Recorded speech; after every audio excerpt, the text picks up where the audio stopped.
হালাল বলতে দলিল লাগে না, হারাম বলতে দলিল লাগে। 2 নাম্বার, হালাল আনলিমিটেড আর হারাম লিমিটেড, সহজ করে দিয়েছে, সুবহানাল্লাহ পড়েন। 3 নাম্বার, হালাল হারামের মূলনীতি হচ্ছে ইসলাম শুধু হারাম বলে দিয়ে বসে থাকে নাই।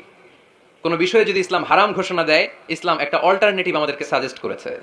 সুবহানাল্লাহ কোন। আমি বলে দিলাম এটা করা যাবে না, এটা করা যাবে না, এটা করা যাবে না, আমার কাজ শেষ, কি করা যাবে হুজুর এটা কোন? এরকম প্রশ্ন আছে না নাই? হারাম হারাম এই জিকির করে যে আপনি বসে রইলেন, হালাল কোনটা এটা বলে দিয়ে যান, চিল্লায় বলেন ঠিক কি না? ইসলাম শুধু হারাম বলে বসে থাকে নাই, যত জায়গায় ইসলাম হারাম বলেছে, ইসলাম একটা অল্টারনেটিভ সাজেস্ট করেছে। Islam provides us the alternatives, always alternative দিয়েছে। ইসলাম দ্যাটহীন কণ্ঠে ঘোষণা দিয়ে আমাদেরকে জানিয়ে দিয়েছে সুদ খাওয়া হালাল না হারাম। আমরা বললাম আল্লাহ সুদ যদি হারাম হয় আমরা কেমন করে আমাদের জীবন চালাবো? আল্লাহ বললেন ওয়া আহাল্লাল্লাহুল বাই'a ওয়া হাররামার রিবা। চিন্তা নাই, ভয় নাই, কেমন করে সমাজ চলবে জেনে রাখো, আমি আল্লাহ যখনই সুদকে হারাম করেছি তার বিপরীতে ব্যবসাকে আমি আল্লাহ তোমাদের জন্য হালাল করে দিয়েছি। অল্টারনেটিভ আছে না নাই? অল্টারনেটিভ মানে বোঝেন তো? বিকল্প। অল্টারনেটিভ মানে কি?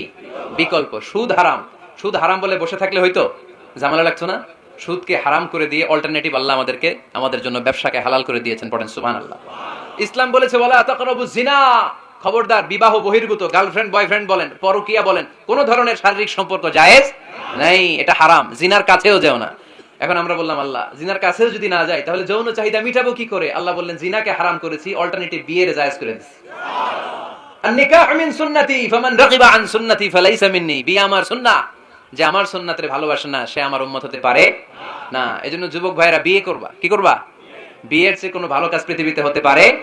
আমরা গার্লফ্রেন্ড বয়ফ্রেন্ড মানি না। আছে নাকি এদিকে কারো? আছে আছে না না, ওই যে কত বড় সাহস, হাত তোলে আবার দুই একটা। এগুলার পুরা দেহটাই কলিজা, আমার সামনে বসে হাত তুলতেছে, আমার আছে, দেখছেন পুরাটাই কলিজা এগুলো। না, এই জিএফ বিএফ এগুলোর সাথে আমরা নাই। আমরা বিয়ে করব, বিয়ে করলে বরকত দেয় কে? ছেলের বাপ মেয়ের বাপ সহজ করে দেন, সহজ করে দিবেন। কালিয়ারা না, কালিয়ারা, কালিয়ারার ছেলের বাপ মেয়ের বাপ যারা আছেন সহজ করে দেন।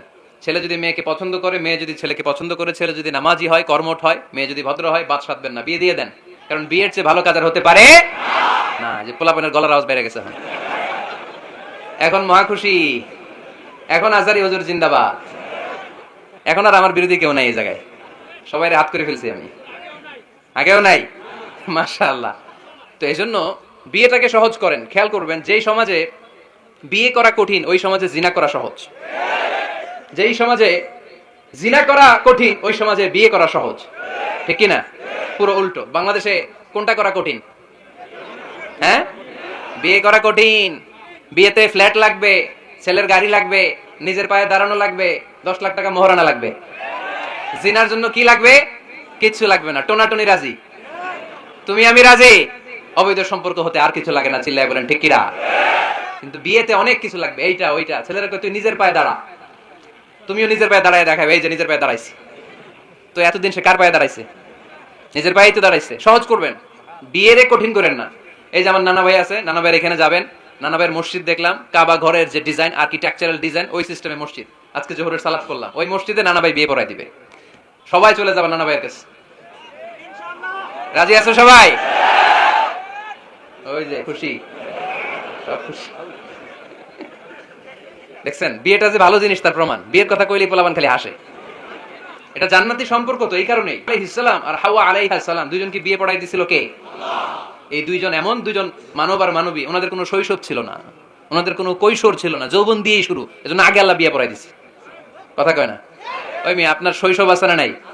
কৈশোর, আদম আলাইহিস সালামের শৈশব, কৈশোর। হাওয়া আলাইহিস সালামের শৈশব, কৈশোর। জীবন শুরু করছে কি দিয়া? যৌবন দিয়ে। বিয়ের দরকার আছে না নেই? এজন্য আল্লাহ জান্নাতে বিয়ে পড়ায় দিলেন। বিয়ের সম্পর্কটা জান্নাতি সম্পর্ক, বিয়ের ভালোবাসাটা জান্নাতি ভালোবাসা। এর চাইতে পবিত্র ভালোবাসা দুনিয়ায় হতে পারে? তাহলে ইসলাম কোন জিনিসকে হারাম ঘোষণা দিয়ে মুখে কুলু পেটে বসে থাকে নাই, অল্টারনেটিভ সাজেস্ট করেছে। সুদ খাওয়া হারাম, অল্টারনেটিভ ইসলাম আমাদেরকে বলে দিল ব্যবসা হালাল।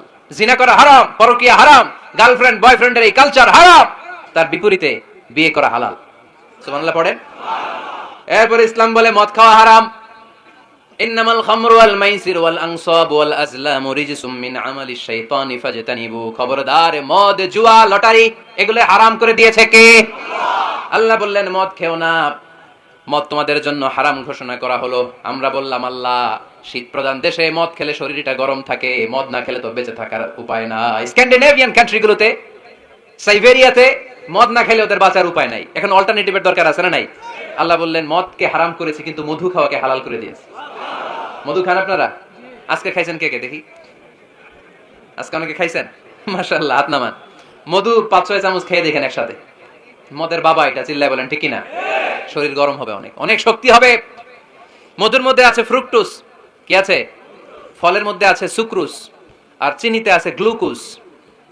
ফ্রুকটোজ আর সুক্রোজ এটা স্বাস্থ্যসম্মত, এটা ভেরি হেলদি ডায়েট। এটা খাবেন, তাহলে সুস্থ রাখবে কে? তাহলে সুক্রোজ খাবো, ফ্রুকটোজ খাবো, আর গ্লুকোজ কমাই দিব। রাজি আছেন তো? এরপর ইসলাম আমাদেরকে বলল ঢোল বাদ্য বাজানো এটা হারাম, অশ্লীল গান বাজনা হারাম, নাচানাচি হারাম। আমরা বললাম আল্লাহ, বিনোদনের একটা মাধ্যম তো আমাদের লাগবে। ইসলাম বলল ইসলামী নাশিদ যদি তুমি গাও সেটা হালাল। ঢোল হারাম, কিন্তু তার বিপরীতে দফকে হালাল করেছে কে? ঢোলের দুই দিক আটকানো, এটা বাজালে নেফাকি তৈরি হয়, ধামধাম আওয়াজ তৈরি হয়, এমন বিট তৈরি হয়, ডান্স দিতে মনে চায়। আছে না নাই? প্রায় মাঝে মাঝে দেখি ওই গায়ে হলুদের অনুষ্ঠানে ইত্যাদি ইত্যাদি অমুক অনুষ্ঠানে বাসার ছাদের উপরে এমন বিটে হেভি মিউজিক্যাল ইনস্ট্রুমেন্ট দিয়ে এমন গান ছাড়ে, পুরো এলাকাটা কাঁপে ওনাদের সাথে। দুম্মা চলে, দুম্মা চলে, খালি কি চলে? দুম্মা চলে। খেয়াল করছেন? আপনার কাছে যদি বাজায় এই টেবিলটা কাঁপবে, সাথে সাথে আপনার শরীরও কাঁপবে। আপনাকে ক্রেজি বানাবে। ইসলাম বলেছে না, যেটা তোমাকে ক্রেজি বানায়, যেটা তোমাকে অস্থির বানায়, যেটা তোমাকে অশ্লীল বানায়, ওটাকে হারাম করেছে কে? কিন্তু তার বিপরীতে সুস্থ বিনোদন আমাদের জন্য হালাল করে দিয়েছে কে? ঢোল বাজানো হারাম, কিন্তু ঢোলের বিপরীতে ইসলাম আমাদের জন্য দফ বাজানো জায়েজ করে দিলেন। আল্লাহর হাবিব সাল্লাল্লাহু আলাইহি ওয়াসাল্লাম যখন মক্কা থেকে হিজরত করে মদিনাতে গেলেন, মদিনার সানিয়াতুল ওয়াদা নামক জায়গায় মদিনার আবাল বৃদ্ধ বনিতা সাহাবারা, নারীরা, পুরুষেরা, ছোট্ট সোনামণিরা দফ হাতে নিয়ে বিশ্বনবীকে ওয়েলকাম জানাতে শুরু করলো। তালাআল বাদরু আলাইনা মিন সানিয়াতিল ওয়াদা وجب الشكر علينا مدعا لله دا أيها المبعوث فينا جئت من أمر المطاع جئت شرفت المدينة مرحبا يا خير دا সবাই পড়েন طلع البدر علينا من ثنيات الوداع وجب الشكر علينا مدعا لله دا সুবহানাল্লাহ পড়েন। এই যে আমরা নাশিদটা গাইলাম, এটা হালাল না হারাম? সাথে যদি দফও থাকতো, আমরা যদি দফও বাজাইতাম, এটা হালাল না হারাম? এটা হালাল। দেখেন কি সুন্দর check and balance, Islam check and balance করেছে। কতটা ভারসাম্যপূর্ণ জীবন ব্যবস্থা আমরা পেয়েছি, কত চমৎকার আমাদের শরিয়া। এটারে আমরা কঠিন বানাই। ঢোল বাজানো হারাম, কিন্তু তার বিপরীতে দফ বাজানোকে হালাল করে দিয়েছে কে? আবার আল্লাহর হাবিব সাল্লাল্লাহু আলাইহি ওয়াসাল্লাম বলতেন আ'লিনু আন-নিকাহ বিদ-দুফুফ, এলাকায় যখন তোমাদের কারো বিয়ে হয় দফ দিয়ে ব্যান্ড পার্টি করে জানিয়ে দাও। ঢোলের ব্যান্ড পার্টি না, গিটারের না, হারমোনিয়ামের না। বংশী বাজায় কে রে সখী? বংশী বাজায় কে? ওই বংশী দিয়া না, ওই বংশী হারাম, বাঁশি বাজানো হারাম, কিন্তু দফ বাজানোকে হালাল করে দিয়েছে কে? বিয়ের ঘোষণায় দফ বাজিয়ে ব্যান্ড পার্টি করতে বলেছে বিষ্ণু ইসা ইসলাম। কারণ বিয়েতে একজন নারী পুরুষের যেই সম্পর্ক হয়, জিনা বা ব্যভিচারে একই সম্পর্ক হয়। পার্থক্য হচ্ছে এটা সামাজিক স্বীকৃতি আছে, জিনার স্বীকৃতি নাই, ঠিক কিনা? এজন্য বিয়ে গোপন করে করা যায় না, এটা অ্যানাউন্স করে করতে হয়। ওমর ফারুক রাদিয়াল্লাহু তাআলা আনহু যখন মদিনার খলিফা, উনি বলতেন লুকিয়ে লুকিয়ে যদি কেউ বিয়ে করে, সমাজের আশেপাশে তার প্রতিবেশীরা যদি তাদের দাম্পত্য জীবন সম্পর্কে না জানে, আমি তাদের দুইজনকে জিনার শাস্তি দেব। কারণ লুকিয়ে বিয়ে করা যায় না, সবাইকে জানিয়ে অ্যানাউন্স করে সবার দোয়া নিয়ে বিয়ের পিড়িতে বসতে হয়। চিল্লায় বলেন ঠিক কিনা? এজন্য ইসলাম শুধু হারাম বলে জিকির করে নাই, যেখানেই হারাম তার বিপরীতে ইসলাম হালালের বিকল্প দিয়েছে, ঠিক কিনা? এই নিয়মটা বুঝতে পারছেন? সবার কাছে ক্লিয়ার? 4 নম্বর মূলনীতি হচ্ছে ইসলাম যে জিনিসটাকেই হারাম বলেছে তার পেছনে লজিক আছে, যুক্তি আছে, কারণ আছে। 3টা কারণ থাকার কারণে কোনো বিষয়কে ইসলাম হারাম বলে। হয়তো সেটা খাবিস, অপবিত্র, যেমন পেশাব পায়খানা খাওয়া যাবে, হালাল না হারাম? কারণ এটা অপবিত্র, ঠিক কিনা? 2 নম্বর হচ্ছে মুদির, এটা ক্ষতিকর। ইয়াবা খাওয়া, এটার মধ্যে অনেক লাভ আছে না? হ্যাঁ, গাঞ্জা খাওয়া, সিগারেট খাওয়া, হ্যাঁ, স্মোকিং কজেস ক্যান্সার। ধূমপানে কি হয়? কর্কট রোগ হয়। পৃথিবীতে এই একমাত্র খাবার যেটা টয়লেটে ঢুকে খাওয়া যায়। সিগারেট ছাড়া এটা ছাড়া এটা কোনো খাবার টয়লেটে বসে খাওয়া যায়? সিগারেটই পৃথিবীর একমাত্র খাবার যেই খাবারের প্যাকেটের উপর এই খাবারের বদনাম লেখা থাকে। কালিয়ারার বাজারে এক ধরনের বিস্কুট আসছে মনে করলেন, দেখলেন যে বিস্কুটের গায়ের মধ্যে লেখা এই বিস্কুট যেই খাবে তারই ডায়রিয়া হবে। খাবেন? দোকানওয়ালারা কি কইবেন? তোরটা তুই খা, তোর ডায়রিয়া হোক, তোর 14 গোষ্ঠীর হোক, আমরা খাবো না টাকা দিয়া, ঠিক কিনা? কিন্তু কি আজীব তামাশা, এই সিগারেটের উপরে লেখা এটার বদনাম, যে এটা খেলে কি হয়? ক্যান্সার। এরপরও আমরা খাই। তারপর এটা হয় টোবাকো প্ল্যান্টস থেকে, তামাক পাতা থেকে। কালিয়ারায় তামাকের চাষ হয় নাকি? তামাক পাতা কেউ দেখছেন? এটার আবার বেড়া টেরা লাগে না, কারণ ছাগলও মুখ দেয় না। কথা কি বুঝতেছেন? তো যে এটা ছাগলও মুখ লাগাইলো না, আশরাফুল মাখলুকাত হয়ে, আল্লাহর শ্রেষ্ঠ জীব হয়ে আপনি এটা মুখে লাগাইতে পারেন? গোটা বিশ্বে এই ধূমপানের কারণে লক্ষ লক্ষ মানুষ অকাল মৃত্যুতে ঝরে পড়ছে। এটা হালাল না হারাম? কারণ এটা মোদের, এটা ক্ষতিকর। ইসলাম আমাদেরকে মূলনীতি শিখিয়েছে, লা দারারা ওয়ালা দিরার। নিজেরও ক্ষতি করতে পারবা না, অন্যেরও ক্ষতি করতে পারবা না, আইনটা কার?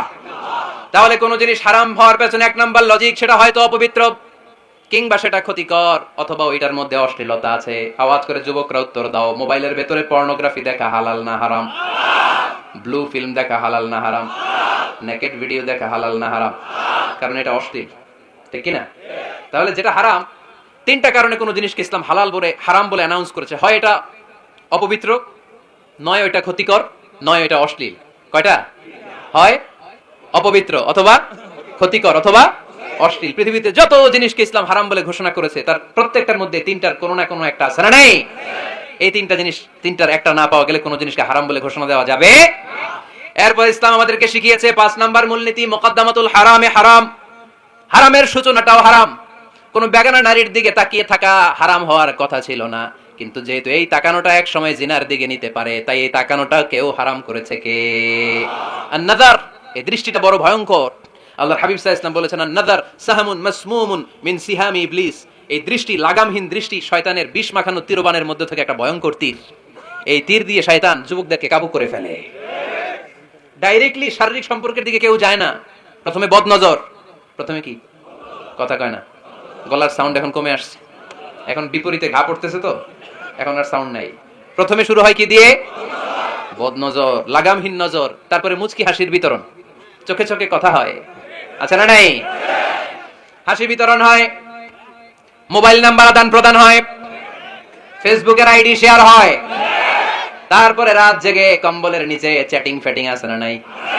তারপরে চলে আসে 14ই ফেব্রুয়ারি, বিশ্ব বেহায়া দিবস, ঠিক কিনা? দেখছেন ধাপগুলো, দেখছেন step step by step, step by step হারামের দিকে যায়। এরপর অবৈধ দৈহিক সম্পর্কের দিকে যায়। আল্লাহ এই গজব থেকে তুমি আমার ছেলেদেরকে বাঁচাও, আমার দেশের মেয়েদেরকে বাঁচাও, চিল্লায় পড়েন আমিন। তাহলে শুরু হয়েছিল কি দিয়ে? কি নজর? কি নজর? বদনজর। এটা দিয়ে শুরু, জিনা দিয়ে শেষ। এজন্য ইসলাম বলে মুকদ্দামাতুল হারামে হারাম, মা ইউআদ্দি ইলাল হারাম ফাহুয়া হারাম। যেটা হারামের দিকে তোমাকে ধীরে ধীরে গ্রাজুয়ালি পৌঁছে দিবে, ওটাকেও হারাম ঘোষণা করেছে কে? এজন্য বিষ্ণু ঈসা ইসলাম ওনার মেয়ের জামাতা সাইয়েদনা আলী রাদিয়াল্লাহু তাআলা আনহুকে বলেছেন, আলী খবরদার, লা তুতবি'ইন নাযরাতান নাযরা। এক নজর যদি ভুল করে কোনো নারীর চেহারার দিকে তোমার পড়ে যায়, খবরদার দ্বিতীয় নজর দিও না। ফা ইন্না লাকাল উলা ওয়া লাইসাত লাকাল আখিরা। কারণ প্রথম নজর ভুল করে পড়ে গেলে ক্ষমা করবে কে? কিন্তু তার সৌন্দর্য উপভোগের জন্য বারবার তার দেহের দিকে তাকালে, বারবার তার চেহারার দিকে তাকালে আমল নামাটা গুনাহ দিয়ে ভর্তি করে দিবে কে?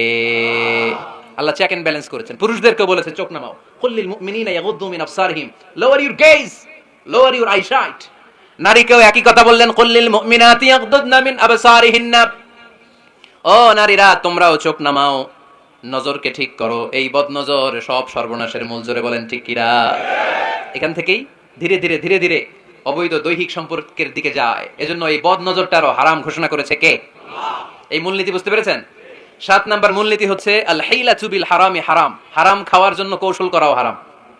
কথা বুঝেন নাই কালিয়ারার ভাইরা? কথা বুঝেন নাই না? আল হাইলাতু বিল হারামি হারাম। হারাম খাওয়ার জন্য কৌশল করাটাও কি? হারাম। আওয়াজ করে উত্তর দেন, ঘুষ খাওয়া কি? সবাই বলেন হারাম। এখন ঘুষরে যদি কৌশল করে খান, ওটা হালাল হয়ে যাবে না? ঘুষের নাম দিছে এখন হাদিয়া। ঘুষের নাম কি? আবার ঘুষের নাম দিছে বকশিশ, ঘুষের নাম দিছে স্পিড মানি। ঘুষের নাম কি? তার নাম চেঞ্জ করলে হালাল হয়ে যাবে? আমি ফেসবুকে এক জায়গায় দেখলাম লেখা হালাল অ্যালকোহল, মানে হালাল মদ। কি লেখা? হালাল অ্যালকোহল, হালাল মদ। মদ কি হালাল হইতে পারে? লেভেল লাগালে হালাল হয়ে যাবে? সহিহ বুখারীর বর্ণনা, আল্লাহ রাসূল সাল্লাল্লাহু আলাইহি ওয়াসাল্লাম এক সাহাবীকে এক এলাকায় যাকাতের সম্পদ উত্তোলন করে নিয়ে আসার জন্য পাঠালেন। উনি গেলেন, যে যাকাতের সম্পদ নিয়ে আসলেন, এসে বললেন হাযা লাকুম ওয়া হাযা উহদিয়া লি। সহিহ বুখারীর বর্ণনা, আল্লাহ রাসূল সাল্লাল্লাহু আলাইহি ওয়াসাল্লামের কাছে এসে বললেন, এই যে ছাগল গরু দেখতে পাচ্ছ, এগুলো আমি যাকাতের সুপারভাইজার হিসেবে ওই এলাকা থেকে উত্তোলন করে এনেছি, এগুলো বাইতুল মালের, আর এগুলো আমার। এগুলো আল্লাহ রাসূল সাল্লাল্লাহু আলাইহি ওয়াসাল্লাম রেগে গেলেন। আল্লাহর হাবিব সাল্লাল্লাহু আলাইহি ওয়াসাল্লাম বললেন, এগুলো তোমার, এগুলো পাইলা কেমনে? সে বলল, এগুলো আমারে হাদিয়া দিয়েছে। বিশ্বনবী বললেন, তুমি যদি ওই এলাকায় না যেতা, তোমার ঘরে বসে থাকতা, তোমারে হাদিয়া দিত নাকি? কয় না। বিশ্বনবী বললেন, এইটার নামই ঘুষ। এইটার নাম কি? কারণ ওরা তোমাকে হাদিয়া দিয়েছে এই কারণে, তুমি যখন যাকাতের হিসাব করবা, তুমি যেন নাদুস নুদুস ছাগলগুলো নিয়ে না আসো, তুমি যেন বড় সাইজের ওটগুলো নিয়ে না আসো, তুমি যাতে যাকাতের হিসাব করতে যে একটু ছাড় দাও, ওদেরকে একটু সুযোগ দাও, ওদেরকে আলাদা অ্যাডভান্টেজ দাও, এক্সট্রা প্রিভিলেজ দাও, এজন্য আগেই তোমার হাদিয়ার নামে ঘুষ দিয়ে বশ করে রেখেছে। চিল্লায় বলেন ঠিক কি না? হাদিয়ারে ঘুষকে হাদিয়ার লেভেল লাগালে, ঘুষকে বকশিশের লেভেল লাগালে, এই ঘুষ কখনো জায়েজ হতে পারে না। এজন্য হারাম খাওয়ার জন্য কৌশল করাও কি হারাম। আমি প্রায় একটা উদাহরণ দেই, ব্যবসায়ীরা মাঝে মাঝে এই কাজটা করে। এক গরু ব্যাপারী, কি ব্যাপারী? গরু ব্যাপারী থাকলে আবার রাগ করেন না, সবাই আবার এরকম না। তুমি গরু বিক্রি করবে, হাটে নিয়ে যাবে গরুটা, তো বাসায় বউরে বলতেছে, বউ গরুর একটা দাম ক। বউ কয় কত কমু? 40,000। বউ কয় কইলাম 40,000। এবার হাটে নিয়ে গরু তুলছে, এক লোক এসে গরুর দাম কইতেছে, ভাই 30,000 টাকা দিবেন? গরু এলাকায় সকালে একজন 40,000 কইছে, দেই নাই। সকালে কত কইছে? সকালে কত দাম বলে গেছে? সকালে একজন 40,000 বলে গেল, আরে দেই নাই, তোমারে 30,000 দিমু মিয়া। কত বড় টাকায়, চিন্তা করছেন? তো এই যে হারাম খাওয়ার জন্য আপনি যে কৌশল করলেন, এটারও হারাম বলে ঘোষণা দিয়েছে কে? আকাবা উপসাগরের তীরে বসে দাউদ আলাইহিস সালাম জাবুর কিতাব তেলাওয়াত করতেন। ওনার কণ্ঠের সুরের ঝংকার এত মধুর ছিল, সাগরের মাছগুলো প্রতি শনিবারে উনি আকাবা উপসাগরের পাশে যখন জাবুরের কিতাব তেলাওয়াত করতেন, সাগরের মাছগুলো সাগর রেখে দিয়ে ডাঙায় চলে আসতো। এজন্য আল্লাহ বললেন, খবরদার, শনিবার এলাকাতে মাছ শিকার করা আমি হারাম ঘোষণা করলাম। কি বার? এবার দাউদ আলাইহিস সালামের কওমের লোকেরা কৌশল করা আরম্ভ করে দিল। তারা বলল, আল্লাহ বলছে শনিবারে মাছ ধরা হারাম, খবরদার আমরা মাছ ধরবো না, তবে শনিবার আমরা বেড়া দিয়ে রাখবো। কি দিয়ে রাখবো? জাল দিয়ে বেড়ে দিয়ে রাখবো। শনিবারে ধরবো না, রবিবারে যাই ধরবো। খবরদার, শনিবারে ধরবি না। শনিবারে হারাম। হারাম করছে কে? তো মাছগুলো যখন তেলাওয়াত করতে আসতো, এরা জাল দিয়ে বেড়ে দিয়ে রাখতো চারদিকে। শনিবারে ধরতো না, কারণ হারাম। কারণ কি? বেড়ে দিয়ে রাখতো, রবিবারে যেয়ে ধরতো। আল্লাহ কি এটা বুঝাইছে? আল্লাহ বুঝাইছে শনিবারে যত মাছগুলো এসেছে এগুলো ধরা যাবে না, এগুলো যখন আবার সাগরের প্রবাহে ভেসে চলে যাবে, তোমরা আবার নৌকা নিয়ে মাছ শিকার করতে পারবে। ঠিক কিনা? ওরা কৌশল করে রবিবারে, শনিবারে আটকে রাখতো এরকম বেড়ে দিয়ে, জাল দিয়ে, রবিবারে যেয়ে ধরতো। আল্লাহ বললেন, আও নালা আলাহুম কামা লাআন্না আসহাবাস সাবত কুনু কিরাদাতান খাসিইন। আমার সাথে কৌশল করেছিস, তোদের উপর আমার লানাত, তোরা অভিশপ্ত বানর হয়ে যা। মুহূর্তে পুরো জাতিটাকে বানরে রূপান্তরিত করে দিল কে? আল্লাহ। এজন্য খবরদার, আল হিলাতু বিল হারামি হারাম। হারাম খাওয়ার জন্য যে কৌশল করি, এটাকেও হারাম ঘোষণা দিয়েছে কে? আমাদের দেশে আরেকটা সিস্টেম আছে, হিলা বিয়ে আছে না নাই? হিলা বিয়ে কালিয়ারাতে মনে হয় নাই না?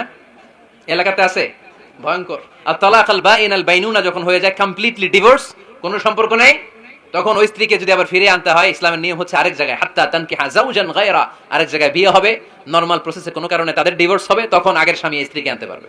এটারে অনেকে কৌশল করে, বিয়ের পরে একজন বুড়া মানুষের সাথে বিয়ে দেয়, সামান্য কিছু টাকা পয়সা দিয়ে এক দুই দিন সংসার করাইয়া ডিভোর্স নিয়ে আবার বিয়ে করা, এরকম আছে না নাই? লা'না রাসূলুল্লাহি আল মুহাল্লিল ওয়াল মুহাল্লিল্লাহ। সুনানে তিরমিজির বর্ণনা, আল্লাহর হাবিব সাল্লাল্লাহু আলাইহি ওয়াসাল্লাম বললেন, যারা হিলা করে, যারা হিলা করায়, উভয়ের উপর আল্লাহর লানাত। এগুলোর সাথে আমাদের কোনো সম্পর্ক আছে? এজন্য আমরা হারাম খাবো না, হারাম ঘুরাইয়া খাওয়ার জন্য কৌশল করা যাবে। এরপরে 8 নম্বর মূলনীতি হলো কাসবুল হালাল শারতুন লিকাবুলিদ দুআ। আমরা বলি, হুজুর আমার দোয়া কবুল হয় না, কিন্তু দোয়া কবুলের সবচাইতে বড় শর্ত হলো হালাল ইনকাম। ঠিক কি না? হালাল উপার্জন ছাড়া যদি দোয়া করেন, কবুল হবে? হারাম কিছু খেয়ে যদি আপনার দেহটারে বর্ধনশীল করেন, এই দেহ জান্নাতে ঢুকবে? লা ইয়াদখুলুল জান্নাতা জাসাদুন গুযিয়া বিল হারাম। হারাম দিয়ে বর্ধিষ্ণু যে দেহ, এই দেহ কোনোদিন আল্লাহর জান্নাতে ঢুকবে না। চিল্লায় বলেন ঠিক কি না? ইন্নাল্লাহা তাইয়্যিব লা ইয়াকবালু ইল্লা তাইয়্যিবা। আল্লাহ পবিত্র, আল্লাহ পবিত্র ছাড়া কোনো কিছু গ্রহণ করে না।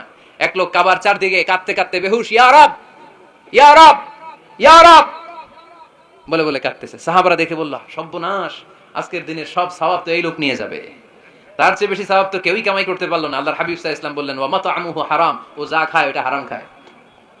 ওয়া মালবাসুহু হারাম, ও যা পরে হারাম টাকা দিয়ে কেনা ড্রেস আপ। ওয়া গুযিয়া বিল হারাম, ওর দেহটা বড় হয়েছে, বর্ধিষ্ণু হয়েছে হারাম খেয়ে। ফা আন্না ইউস্তাজাবু লাহু, কেন আল্লাহ তার দোয়া কবুল করবে? কঠিন কালো তার দোয়া আল্লাহর আরশে পৌঁছবে না। চিল্লায় বলেন ঠিক কি না? এজন্য দোয়া যদি আল্লাহর কাছে মাকবুল করতে চান, আপনার দোয়া যদি আল্লাহর আরশ পর্যন্ত পৌঁছাতে চান, হালাল খাওয়ার দরকার আছে না নাই? জিহাদের ময়দানে এক সাহাবা সর্বপ্রথম তীর মেরেছেন, নাম কি জানেন? সাদ বিন আবি ওয়াক্কাস রাদিয়াল্লাহু তাআলা আনহু। আল্লাহর হাবিব সাল্লাল্লাহু আলাইহি ওয়াসাল্লামকে বললেন, ইয়া রাসূলুল্লাহ উদু আল্লাহ আইয়াজআলানি মুস্তাজাবাদ দাওয়া। নবী হে, আপনি একটু আমার জন্য দোয়া করেন, আল্লাহ যেন আমারে মুস্তাজাবুদ দাওয়া বানিয়ে দেয়। কি বানিয়ে দেয়? সবাই বলেন। মুস্তাজাবুদ দাওয়া মানে এমন লোক যে দোয়া করলেই কবুল। আল্লাহর হাবিব সাল্লাল্লাহু আলাইহি ওয়াসাল্লাম উত্তর কি বলছিলেন শুনবেন? শুনবেন সবাই? আল্লাহর হাবিব সাল্লাল্লাহু আলাইহি ওয়াসাল্লাম বললেন, ইয়া সাদ আতিব মাতাআমাক তাকুন মুস্তাজাবুদ দাওয়া। হে সাদ, মুস্তাজাবুদ দাওয়ার জন্য আমার স্পেশাল দোয়ার দরকার নেই, তুমি যা খাবে হালাল খেও, হালাল খেলেই তুমি মুস্তাজাবুদ দাওয়া। হালাল খেলেই তোমার দোয়া কবুল করে নিবে কে? 9 নম্বর মূলনীতি, আল হালালু হালালুন লিল জামি' ওয়াল হারামু হারামুন লিল জামি'। হালাল এটা সবার জন্য হালাল, হারাম এটা সবার জন্য। আওয়াজ করে উত্তর দিতে হবে, ঘুষ খাওয়া হালাল না হারাম? মিথ্যা বলা এটা আপনার জন্য হারাম, আমার জন্য হারাম না? না, আপনার জন্য হারাম, আমার জন্য। হিংসা করা হালাল না হারাম? এই হিংসা যদি আমার নানা ভাই করে হালাল না হারাম? আমি যদি করি, বাইতুল মুকাররমের ইমাম যদি করে, শুধু কাবা ঘরের ইমাম সাহেব হিংসা করতে পারবে? হ্যাঁ পারবে?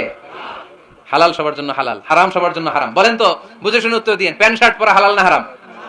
কথা কন আরো জোরে। 2 দল নাকি 1 দল? সবাই বলেন হালাল না হারাম? প্যান্ট শার্ট পরা এটা হালাল শুধু আপনার জন্য নাকি আমার জন্য হারাম? না, প্যান্ট শার্ট পরা আমার জন্য হালাল, আমার নানা ভাইয়ের জন্য হালাল, কাবা ঘরের ইমামের জন্য হালাল। চিল্লায় বলেন ঠিক কি না? আল হালালু হালালুন লিল জামি' ওয়াল হারামু হারামুন লিল জামি'। কিন্তু আমরা প্যান্ট শার্ট পরি না। আমাদের এদেশের আলেম ওলামারা ঢিলে ঢালা জুব্বা পরে, সুন্নতি পোশাক পরে, কিন্তু প্যান্ট শার্ট পরা তাদের জন্য হালাল, আমার জন্য হালাল, ইমাম সাহেবের জন্য হালাল। যেটা হালাল এটা সবার জন্য হালাল, যেটা হারাম এটা সবার জন্য হারাম। আওয়াজ করে বলতে হবে ঠিক কিনা? জানেন না বোধহয় নিয়মটা, না? হ্যাঁ, ফাকতাউ আইদিয়াহুমা, the government, the authority should cut down his right hand. চুরি করলে হাত কেটে দাও, এটা ইসলামের বিধান। আল্লাহর হাবিবরে সবাই বললেন, ইয়া রাসূলুল্লাহ এই মেয়ের হাত কেটে দিয়েন না। আল্লাহর হাবিব সাল্লাল্লাহু আলাইহি ওয়াসাল্লাম বললেন, খবরদার, আল্লাহর বিধানের ক্ষেত্রে আমারে সুপারিশ করার স্পর্ধা দেখিও না। লাউ আন্না ফাতিমা বিনতি মুহাম্মাদিন সারাকাত লাকাতা মুহাম্মাদুন ইয়াদাহা। মাখজুমিয়া গোত্রের মেয়ে কেন, আমার কলিজার টুকরা নয়নের পুটলি ফাতেমাও যদি চুরি করে, ফাতেমার হাত কেটে দিতে আমি 1 সেকেন্ডও দেরি করব না। কারণ এটা আল্লাহর আইন, বিধান সবার জন্য সমান। অন্যায় করলে ঠেলাওয়ালা দিন মজুর তার ছেলে অন্যায় করলে যে আইন, এমপির ছেলে অন্যায় করলে একই আইন। চিল্লায় বলেন ঠিক কিনা? আইন সবার জন্য সমান। There is no difference between black and white, between upper and lower, between the richer section of the society and poorer section of the society, between the member of the parliament and factory worker, between the president of Bangladesh and the rickshaw puller. Everyone is totally equal.